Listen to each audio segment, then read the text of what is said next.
Good, excuse me. Good evening. Good evening. Good evening. We'll kick off here in a couple of minutes. As you come in, particularly if you're on YouTube, like, if you're on, say hello.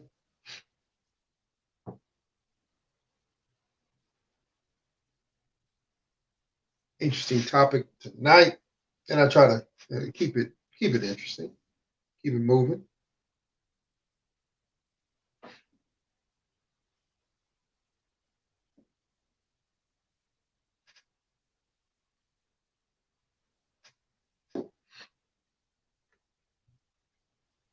Kick off about a minute. We'll talk about money. Get your money. And I'll make this announcement again, but we'll broadcast one more week next week, and then we'll take essentially the rest of the month off. And that's on both of our broadcasts. So we'll broadcast next week, which is the 18th, right? And then we'll be off for Thanksgiving, which of course is a Thursday. And then we'll come back, likely will be December by the time we come back. So it'll be the first week in December. It's 9 Central Standard Time. You know me. I'm going to just get to rocking. Hit the like button, hit the share button, whether you're on YouTube or Facebook, wherever you're watching. Let's get this out to as many people as we possibly can, so that they can, join in, part of the discussion. This is called Let's Chat. So, I get messages from people from time to time. Well, Gabe, I don't want to dominate the conversation and all that. First of all, you can't dominate the conversation by virtue of the fact that I'm actually the one talking, and I can respond. Now, of course, just for the record, people can interact with if you're on Facebook or YouTube, people can interact with you. So I can understand it from that perspective. But for the most part, can't really dominate the conversation because it's in some sense one way in that I'm talking. However, feel free to comment. If I'm able to see the comment in the flow of the conversation, then I'll give some attention to it for sure. But that said, let's get into it. And I want to read my write-up. I put a write-up, of course, because they require it for StreamYard, which is what I use to simulcast on YouTube and Facebook. But let me read what I actually wrote and posted usually the day before. Money, money, money. We all need it to one level or another. It is the means by which most adults interact with their communities. In fact, where your money or income comes from and goes to and why is a great indicator as to who truly comprises your community. We'll deal with that in a minute. And can reveal what value you place on those in your community. I don't think too many people would argue that, but we'll see. We will discuss money as an indication of community and more on this broadcast. Of course, join us. And so I don't want to talk about money itself. I am not a financial advisor. I deal with money probably like most people. I get it. I pay a bill. I buy some food. I do what I do. And so I don't want to talk about it in that way. I would encourage you to talk to somebody who is in the money industry, a financial advisor, etc. I want to talk about money, not necessarily just psychologically. I won't do that to you. But I want to talk about money as a reflection of our interactions in community. And I really believe, maybe more than most of us are willing to admit, that our money choices, how we make it, how much we make, etc., can give some attention to what our focus is. That's what I believe. And of course, I welcome pushback on the ideas that I'll present here as we go. So the first thing I said is, in fact, where the money comes from, the income, right? And where it goes to, the expenditures or expenses, and why is a great indicator. Great, I didn't just say an indicator. It's a great indicator as to who truly comprises your community and can reveal what value, which is the place we really want to go, we place on those in the community. So right off the back, let's just grab low hanging fruit, right? If you are a parent or grandparent or someone who is a caretaker, I'll just say it that way.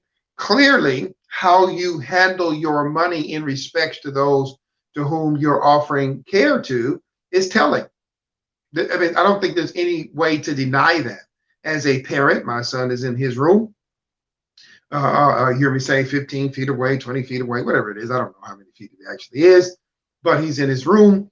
And what I do with what comes into this house in terms of money is to some extent a demonstration of value. Now, let me just say right up front, there are those, it ain't about what you make. You know me, I'm gonna go for the jugular. We're not gonna waste nobody's time. It ain't about what you make and all this kind of thing. Okay, cool. So if it ain't about what you make, then why are most of us not working at McDonald's? Why are most of us, which is all over the place, why are most of us not working in jobs that we by all intent know is low income jobs? So right off the bat, let's just knock down this myth that the amount doesn't matter. I would suggest that the amount matters in some respect. And I would suggest that the amount matters that we bring into the house in regards to the community, starting with the people. Now, if you live alone, this might not touch you necessarily, but starting with the people that live in your home, whether they are children in terms of their age or grown. Because first of all, and probably most importantly, the amount of money you make determines the manner of lifestyle you create. Oh, let's say it again. The amount of money we make determines the kind of lifestyle we create. I mean, this is just sheer economics here, right? So now, again, we'll get into choice on how you spend it, right? But the reality of it is, if I'm making McDonald's money, which if I'm assistant manager or manager is one thing, but if I am a just straight worker and I'm getting 20, 30 hours a week at I think here, one of the McDonald's is paying $9 an hour. So, okay, $9 an hour. Okay, cool. But at 47 years of age with a 12-year-old, $9 an hour at 20, 30 hours a week, quick math tells you that's probably not going to cut the mustard in terms of the caretaking for my son. Now he's 12. So he don't necessarily understand economics. So he may not have much to say in terms of the actual amount, but he might have something to say in terms of what's going on in the house. Again, the amount of money that is brought in has some impact on the lifestyle or the manner of living in which we have. Now, I live in meager means, and I'm transparent, and maybe that makes some people uncomfortable because I talk openly about my situation, but it's mine, so I can talk about it. The fact is, I'm not wealthy. I'm not independently wealthy. I'm nowhere near it. That's just a fact. Not only am I nowhere near, of course, I just got this job, and so things will change, but I've been in full-time ministry for the last 4 years, and so economic solvency in terms of money that comes in, let's be real, hasn't been high. And again, it's my life. I can talk about it. It's okay. I'm okay. Ain't nobody gonna hurt my feelings. So the reality of it is that has an impact on my community, and my community starts with and almost ends with my son. And so so he has had to, at least when he's with his dad, deal with it to one degree or another, the reality that dad wasn't bringing in big money or even semi-big money. So we can make the statement, and I understand things like when it comes to a woman usually talking about a man and wanting to get into a relationship, it ain't all about what he makes. We'll get to that in a minute. Oh yeah, we're going for it tonight. But the reality of it is, in particular, again, I started with, if you have people who are dependents or who you are caretakers for, the notion that what you're bringing in, the sheer dollar amount that you bring in, not having a actual impact on your community is nonsense. Now, you may not want to talk about it. I get that, but let's not lie about it. Let's not lie about it. The fact is, there are people who live in shelters, and part of that is their economic situation. Let's be real. It's their and I'm not saying anything negative about people living in shelters. I'm just telling you that part of living in shelters is the economics. It's hard to, hey, I know from plenty of experience, it's hard to get that first month, that deposit, that last month's rent together. Sometimes it's hard just to pay the background check to be able to get into an apartment or a house. It's difficult to scrape that kind of money together. And so that has an impact on where you end up living. Are you seeing where I'm going with this? So not only the people within your home or your community, the in-house community, let me say it that way, but where you end up living. There are some people who are living in a bona fide ghetto who are not themselves ghetto.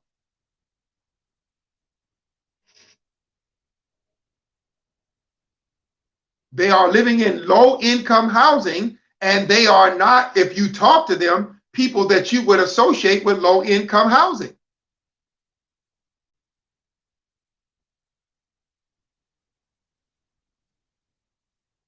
Point blank, from what I was told by one of the city officials who came by because of my neighbor had their car, whatever.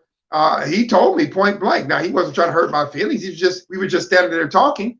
And he said, this is one of the poorest neighborhoods where I live. Now, I live comfortably. I'm not complaining. I live relatively comfortably where I live, but just sheer eyesight will tell you, just drive through here and clearly be able to see. So now maybe that's a little bit more transparent than you wanted me to be, but I do what I do. The reality, okay, you chose that neighborhood. I chose the neighborhood because of my economics. Now, you can, if you want to go further with that, with your comments, I would advise you to message me. But the reality of it is, I think we're going to have to really just get honest here. Some people are in economic situation, especially with the pandemic.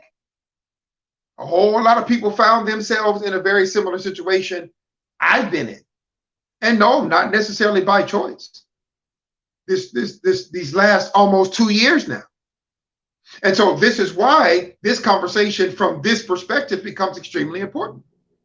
Now, am I a low quality individual in terms of my education? No. I have a bachelor's degree in psychology, 3.65 GPA. I've been a school teacher, on and on and on and on. See, and what happens is, when I hope you understand what I'm using me, because I don't want to touch anybody's situation. I'm using me. And if you're uncomfortable, you maybe should be. Because when we're going out and engaging at Walmarts and other places that encompass our community, we don't stop to realize we may be looking over at a person wearing a suit, a person wearing a shirt and tie. They're wearing a shirt and tie not because they're businessmen. They're wearing a shirt and tie because they're trying to get a job at McDonald's. They got that tie from the Goodwill, and ain't nobody fronting on Goodwill ties. They got that shirt from Goodwill. They got them shoes. I used to work at Goodwill, by the way. They got them shoes from Goodwill, which means those shoes were previously worn by someone else. So money from a perspective of community, I hope you're getting my point. You know me, I don't waste no time, is huge. Because not just the person with the money, but the people around that person with or without the money. You can make your comments, if you will, about the man or the woman or even the family who stands with the sign at the local stores, seeking food, seeking help at the gas stations when you're pumping your gas. You can make your statements about them, but the fact is there are many people who know how to present themselves in such a way where you can't tell really where they stand. And maybe for some of us, I get it. In our communities, we like to live. Watch this now. I'm going for it. We like to live in communities where it's easy to just assume, watch this, that they're okay. And we get a bit of an attitude, well, they shouldn't be living in that community if they're not okay. And that sounds okay to us, right? That seems to make sense. Well, Gabe, just sheer economics, isn't that what you said? If they can't afford to be in this community. But what did I just say about the pandemic? There were people who were working in highfalutin jobs, who were working white collar jobs, and those jobs went away, and they were living in those neighborhoods. And excuse them if they didn't go, well, I lost my job, I guess I'll just go ahead and move to a poor neighborhood. Maybe they tried to put in and make an effort. Maybe they had some savings, and so they almost in an instant became poor. You just don't see the results of it right away. Aha. Gabe, what you're suggesting is that people's incomes and expenditures literally have some impact on their communities? Absolutely. Absolutely. Whether we want to talk about this subject or not, I believe somebody watching me live or watching this back is going to have to take a moment and deal with the fact that just maybe they have inappropriately assessed people based on what they thought their economic situation was, on what they thought their situation was, based on the presentation. In other words, they had a car of a certain reputation. They wore clothing, jewelry, and other things that gave off the impression that they were economically solvent. You don't like that term? That they were doing okay. And in real truth, they're not doing okay. Or maybe they were economically better than okay, and then something like a pandemic or somebody getting sick or somebody getting into a car accident or some other major, if you live in the Gulf Coast area, for example, some major issue happens and your finances get a little lean. Oh, you may recover. I'm not saying you don't recover. I know people who have medical procedures, and the medical procedures require them to have to actually put their houses up.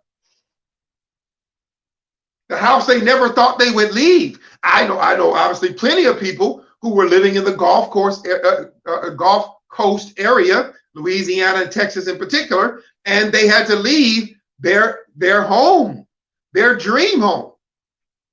Well, that can tax your income dramatically. And so now that money that was in surplus is no longer in surplus. How about this one? How about this one? Talking about community, you go through a divorce. Oh, you see, y'all don't want to hear it now. See? You don't want to hear it. And statistically speaking, the one who walks away usually, I'm not saying every time, statistically speaking, the one who goes through the most dramatic change financially, you would think would be the man, supposedly because he takes on some kind of alimony, child support, and whatever, but in fact are women, especially if they were stay-home mothers and so on and so on and so forth, and then the man divorces or they get a divorce. I won't do that. They get a divorce, and now she's got to go back into the workforce or go into the workforce for the first time. I've had plenty of conversations with women who were in a community with a husband who was providing, and they were stay-home moms or whatever the case may be, and then something happens, the relationship ends, they become a widow, whatever the case may be, or they're divorcee, and now all of a sudden they have a dramatic community shift, not just because their relationship is over, but because they have to now go and make that money. See, I'm not talking about money itself. I'm talking about the indicators of money. Not just what comes in. I'm already alluding to what goes out. There are some people who in their youth went the way of credit cards, and they're paying the price. I went to school, I got credit cards. I was able to get a laptop and do some things. Now, obviously, economically, maybe not the best decisions. But it was being able to go back to school. I made the decision, and I've got to pay the price. I've got to pay the price. So what about that? And now you're in this community, not just where you live, but where you live is reflective potentially of your economics. Now let me throw in a whole nother monkey wrench that makes that piece even more intriguing. It's called Section 8, where the value of the house is not so much the issue. It's not even the issue. Now you're talking about the lack of economic ability, and if the family lacks economic ability, they get more help from. Now there's still some money.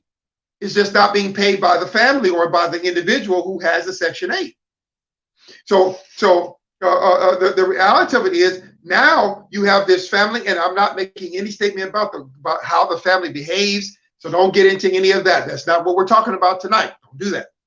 But this family, and I'm saying family, but this it could be a parent and a child. It could be because typically single individuals don't usually necessarily qualify unless you have some major health issues or some things like that. Just what I know. Okay.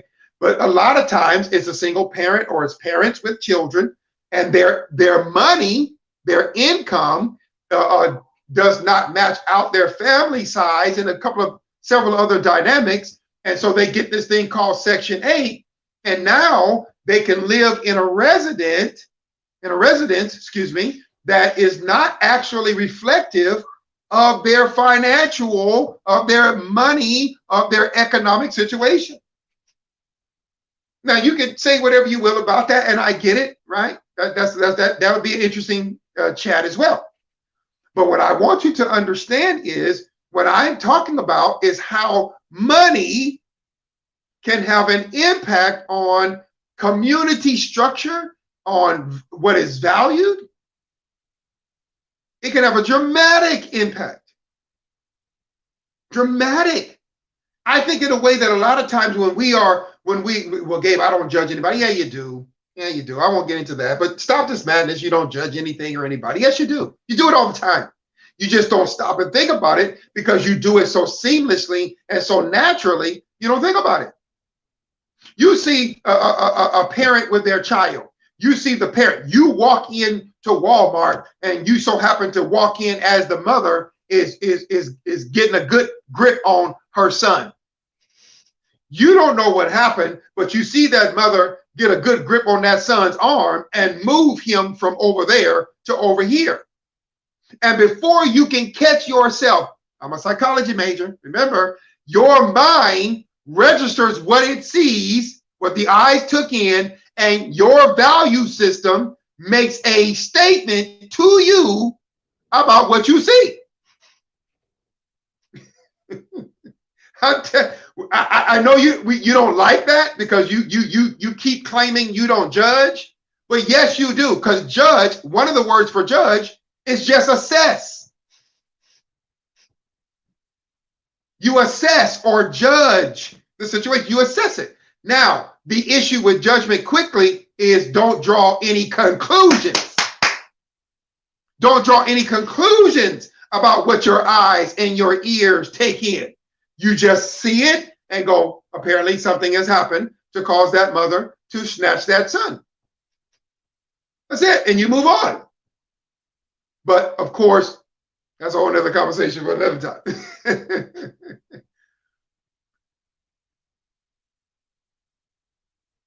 Save U.S. coins. Metal is money. Paper. Paper is a receipt for metal. Okay, not quite sure what you mean by that, Miss Gloria. On that first one, judging is reckoning and calculating. Exactly. So I'm using the word judge because I know people get nervous. But as stated, matter of fact, by Miss Miller, judging is reckoning and calculating. We judge distances, the freshness of cantaloupes. Well, I don't mess with that. Whether to get A third Satan tattoo. I heard that. I'll leave the Satan tattoo to you. Gotcha. So yes, and you see what she said. Judging is reckoning and calculating. We hear the word judge and we go nuts with it. The reality of it is, so let's go to the real topic here. And money allows for a certain expression. Let's just get down to it, right? Money allows for a certain expression of life values. Somebody tell me I'm wrong. What money does, whether a person is poor or whether a person is rich, it actually allows for an expression. It is one of the great indicators, as I said, of what people value. I don't think there's any way you can say that any other way, unless you just a wordsmith. I don't know any other way to say that without going off into some terminology that just might confuse us. The simple reality of it is, whether we like it or not, if I go to a car lot, and I'm telling you, if I go to a car lot and I know that foreign cars like Nissan, like Honda, are high valued cars because they have a resale value, okay? Then I go, and no disrespect, because I'm full-blooded American, obviously born here, raised here, live here all my life. I've only left the country on a vacation once. So then I go look at an American-built car. Some have gotten much better, but an American-built car that doesn't have the same resale value. I know if I buy that Honda, that Toyota, that Nissan, and I drive it off the lot. Now, it's a practical buy, but let's be real. I'm going to get out my car, walking into a store, wherever the case may be, and I come across somebody who I notice is looking at my car, and they make a comment to this effect. Yeah, you know, those cars have high resale value. Yes, I know. So what I did with my money in buying this car, well, Gabe, but you didn't buy the car for the person to be able to say that. Okay. Are you 100% sure? Are you 100% sure that I didn't have in my mind, potentially, and that people don't have in their minds when they buy the Coach purse or whatever it's called, when they buy the name brand purse? Oh, I don't care if you find it for an inexpensive price, but the fact is, when you purchased it and you knew it was name brand, come on, be honest. You knew at some point or another, when you're out and about with that purse, somebody's going to see you with that purse. How you spent your money is going to have some reflection in of your values, what you value. So even if you bought that $150 purse, good Lord, have mercy, for $50, the fact is you bought that $150 purse at $50, which is still a lot of money to me, but that's just me. I don't know purses. I don't know purses. Don't get mad at me. But you still bought that purse at $50 because of the value. And when somebody sees that purse and they note the fact that the purse costs $150, you proudly, your chest swells. Yeah, ladies, I see it. Y'all chest swell up too. Yeah, but I only got it for $50. Ooh, girl, where'd you get it for $50? Ooh, that's a bargain. Don't you know? How you spent your money reflects your values. So when you go back to a community, you enter. I've worked in all kind of places. I ain't gonna get into my long laundry list. I worked in Carl's Jr., blah, blah, blah. I worked in all kind of spaces. I worked in an office. And you know, in an office, for those who have worked in offices, you know how this goes, right? I worked in school settings. I worked in, like I said, many different type of situations. And just to be perfectly honest with you, there is a reality to how we handle money, even though, like I said in my write-up, it can be private. Our money is private to us. We're not necessarily walking around talking about our hourly wage. We're not talking about how much comes in. We're not talking about how much goes out. But we know from what we can put on our bodies, to what cars we climb out of, to how our children are dressed, to whom we hang around with, etc., etc., etc. There is some reality there. There is a reflection of value there.